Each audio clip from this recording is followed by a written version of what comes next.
hands, chop, chop, come on, push, guys. This is the finale. Sit. I'm happy with the steak. It's been rested well. I think I cooked it just nice. Xander, first dish done. 4 to go for Xander and 5 to go for Jen. Here she comes. Ooh, that's a big plate to start. There's 10 minutes to go. We want an Asian-inspired feast. I see a famine. There are only 2 dishes on the table. Jen just brought up a dish. Now she's got 2 dishes. Xander's got 1. Ooh, here comes Xander. How good does that look? I can't wait to tuck in. 5 minutes to go. Come on. Come on. Good job, Xander. Good job, Xander. Come on, push. You gotta be pretty good. Good job. Yes, Jen. Good. The dressing that I'm going to use, it's a very classic combination. Soy sauce, honey, fresh lime. I know that my dish is going to be a little simple in comparison to Jen's. But then again, I just want to play stuff which I know tastes good. Come on, find this dish, guys. In the last few minutes, I'm scrambling around trying to get everything on the plate, trying to make it look nice. There was quite a delicate power of dessert. Careful. Careful, Jen. I can't look. Good job. It's okay. It hasn't set as expected. I'm a bit concerned because it doesn't look good on the plate like that. So I decided to change up my plating and hope that the flavors at least smell very good. Clean your plate, Jen. Clean your plate. Okay. Look what you can fix.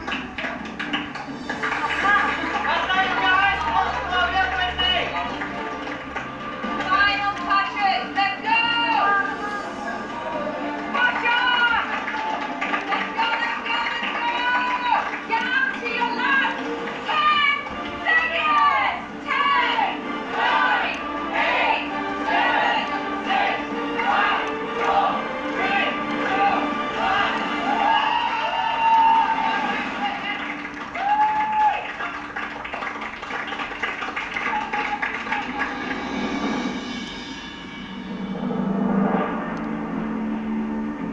Our finale is definitely a celebration of Singapore home cooks as we get to feast on 2 5-course banquets. See the word feast? My mouth starts to water. I mean, what do we want out of a feast? So it should be like a family meal, you know, good spread of everything. But my bottom line is, it's got to be delicious. Deliciousness trumps all. Are you both ready? Definitely. Because I sure am. In anticipation.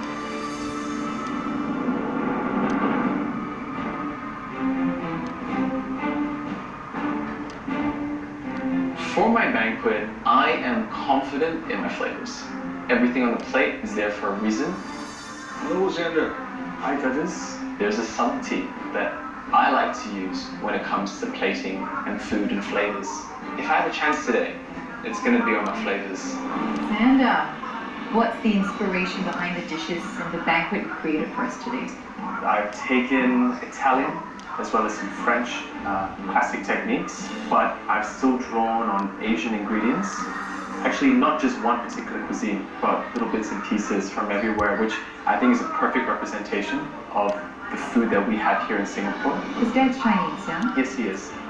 Does that Chinese part of you sort of play a big part in your cooking? It does, because once in a while, I'll sort of track down an auntie, to get a recipe. They're really special dishes, and I just don't want them to get lost. Tell us what you've got. To start, we have a flank steak with an Asian-inspired chimichurri. I use a lot of coriander in here, fresh chili, garlic, and I've also included some anchovies in there. Not typically an Asian ingredient, but I wanted that salt element and kick to be there for the chimichurri. For the starch, we have a classic take on a fettuccine carbonara. I've used the Sichuan peppercorns. Do you have any pork product in this? No, not for this one. No, I didn't want to do that, so I decided, okay, I'm just going to hero the Sichuan pepper in this one. Okay. For the seafood today, I've done a pan-seared red snapper on a lemongrass beurre blanc. For my vegetables, I've done thinly shaved fennel with a soy and honey dressing. For my dessert, I've done a pandan panna cotta with a gula melaka sponge. Definitely a fair bit of Asian influence in the delivery, actually. Yeah. Thanks, Xander. We're going to taste your dishes now. Thank you so much. Thank you. At the end of the day, it all comes down to flavor. Is it something that you want to keep eating? You just can't help yourself. And you know what? I feel like my dishes will do that. I really believe it. I mean, I'm confident in my flavors. There's a certain color coordination going on. Everything seems to be very spread out. Nothing's really built up, you know? But it's a very zen aspect of Xander, don't you think? He heroes the product, and that's what I see here. I'm actually very excited about this. You know what? Then we should start with Shall we go? that. All right, okay. Ooh, A little bit for you, nice. a little bit for you, Thank you. and a whole lot for me. Wow. Nice long strands, not broken into short bits. Darn good pasta. It's simple. I have the undertones of the citron peppercorns. He hasn't kind of overpowered it, because citron pepper is going to be very overpowering. This guy can start his own pasta shop. Seriously.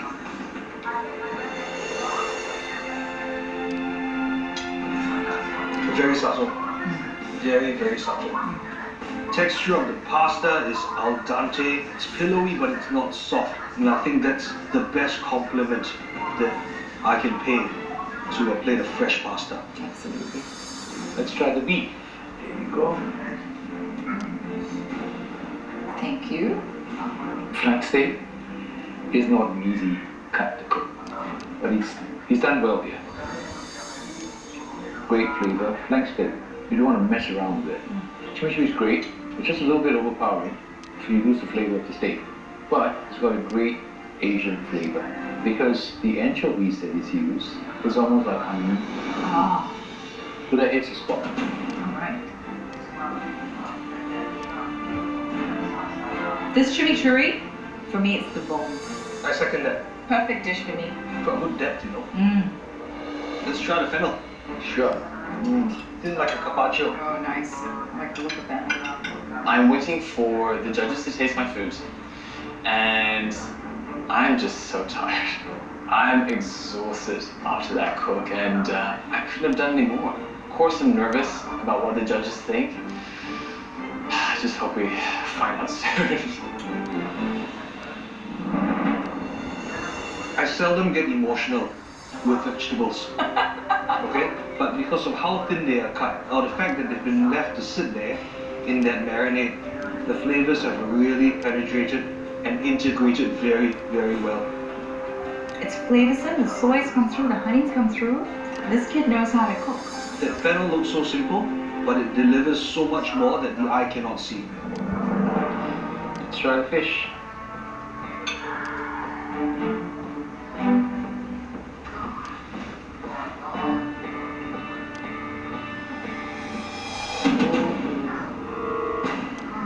Oops. Dear oh dear. That was one mouthful, 2 bones. 2 bones. You know, someone who's not been taught to fish with bones would have 2 bones in their throat already.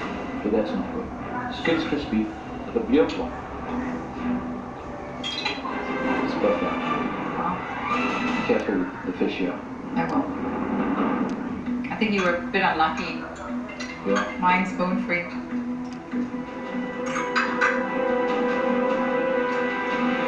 You're right, that beurre blanc has a hint of lemongrass. It's beautifully made, smooth, it's silky, works with the fish really well.